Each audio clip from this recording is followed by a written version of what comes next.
क्या आपने Kevin quarter की रियल कहानी सुनी है, जिसमें केविन एक फोटो के कारण आत्महत्या करने पर मजबूर हो जाता है? बट शायद ये आधी हकीकत है। आज हम इसी कहानी को एक अलग ही नजरिए के साथ देखेंगे। रियल कहानी साउथ अफ्रीका के फोटो जर्नलिस्ट केविन कार्टर की है, जिनकी फोटो ने दुनिया भर में तहलका मचाया। उन्हीं फोटो में से एक थी सूडान देश की। 1993 में जब सूडान में अकाल पड़ गया था, तब तमाम मीडिया सूडान की स्थिति पर नजर बनाए हुए थी। केविन भी सूडान पहुंचे थे और वहां के हालात का जायजा लिया। अचानक सूखी बंजर पड़ी जमीन पर उनकी नजर गई, जहां भूख से तड़पती एक बच्ची मौत के मुंह में जाने को तैयार थी। तेज चिलमिलाती गर्मी से और भी बुरा हाल था। वो बच्ची मौत की लकीर के बेहद करीब थी। जिंदा तो थी पर बेजुबान और कंकाल हो गई थी। सिर नीचे कर भूख से तड़पते हुए मौत का इंतजार कर रही थी। बच्ची के पीछे कुछ दूरी पर एक बड़ा सा गिद्ध बैठा था, जो इंतजार में था कि ये मरे तो मैं उसे खा जाऊं, अपने आज का निवाला बना लूं। सूखी बंजर जमीन, तेज धूप, अकाल की स्थिति, भूख प्यास से तड़पती बच्ची और पीछे बैठा गिद्ध।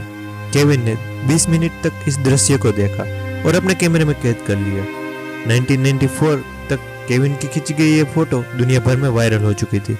न्यूयॉर्क टाइम में छपी इस फोटो के लिए केविन कार्टर को उसी साल रिपोर्टिंग के सर्वश्रेष्ठ अवार्ड पुलित्जर से नवाजा गया। 23 मई 1994 के दिन जब उन्हें अवार्ड मिल रहा था, तब एक रिपोर्टर ने उन्हें एक सवाल पूछा कि वहां पर कितने गिद्ध थे। केविन ने कहा 1।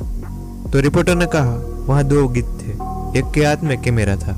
यह सुन के केविन काफी ज्यादा दुखी हो गए थे, जिसके बाद हजारों लोगों ने केविन कार्टर से इस बच्ची के बारे में हजारों सवाल किए। कईयों ने उन पे आरोप भी लगाए। इस रेंगती बच्ची को बचाने के बजाय उसने फोटो खींचना ज्यादा उचित समझा, जिसके बाद केविन डिप्रेशन में चला गया और इस अवार्ड के 4 महीने बाद ही केविन ने आत्महत्या कर ली।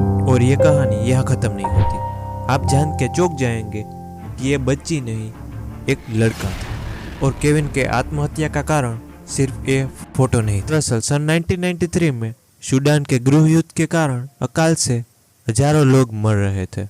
मार्च 1993 में संयुक्त राष्ट्र एक ऑपरेशन लाता है, ऑपरेशन लाइफलाइन सूडान। संयुक्त राष्ट्र का मानना था कि प्रचार के कारण उन्हें फंडिंग मिल सकती है।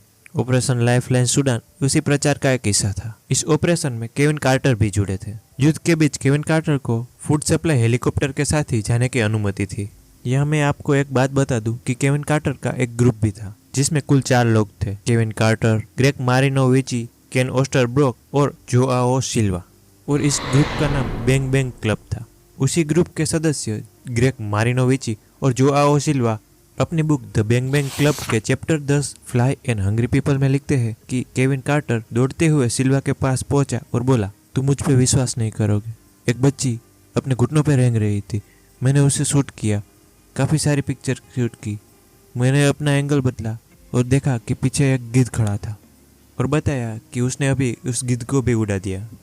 उसके कुछ ही मिनटों के बाद केविन और सिल्वा उस हेलीकॉप्टर के साथ रवाना हो गए और इसके बाद की कहानी हम सभी लोग जानते हैं। अब हम आते हैं 2011 के एक रिपोर्ट के ऊपर, जो काफी चौंकाने वाला था।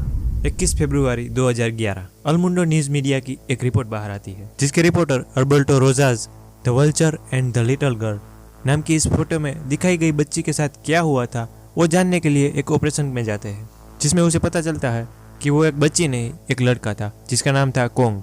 और रिपोर्टर कहते हैं अगर इस तस्वीर को आप ध्यान से देखें तो उसके कलाई पे एक पट्टा बंधा हुआ था, जिसमें लिखा था T3, जिसमें T का मतलब गंभीर कुपोषण और S का मतलब केवल पूरक भोजन की आवश्यकता थी।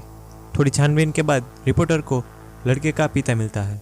वो बताता है कि कोंग उस अकाल से उबर गया था, लेकिन 4 साल पहले बुखार से उसकी मृत्यु हो गई। और रही बात केविन कार्टर की, तो वो अपनी सुसाइड नोट में लिखते हैं, I'm really, really sorry.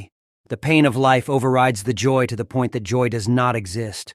Depressed, without phone, money for rent, money for child support, money for debts, money. I am haunted by the vivid memories of killings and corpses and anger and pain, of starving or wounded children, of trigger-happy madmen, often police, of killer executioners. I have gone to join Ken if I am that lucky. Kevin के suicide के 2 दिन पहले ही उनके दोस्त केन की death Sudan के गृह युद्ध में फोटोशूट के दौरान गोली लगने से हो जाती है, और उन्हीं का जिक्र वो अपने सुसाइड नोट में भी करते हैं। यहाँ हम यह जान सकते हैं कि जो दिखता है उससे हकीकत शायद काफ़ी ज़्यादा अलग हो सकती है। इसी के साथ मैं विदा लेता हूँ।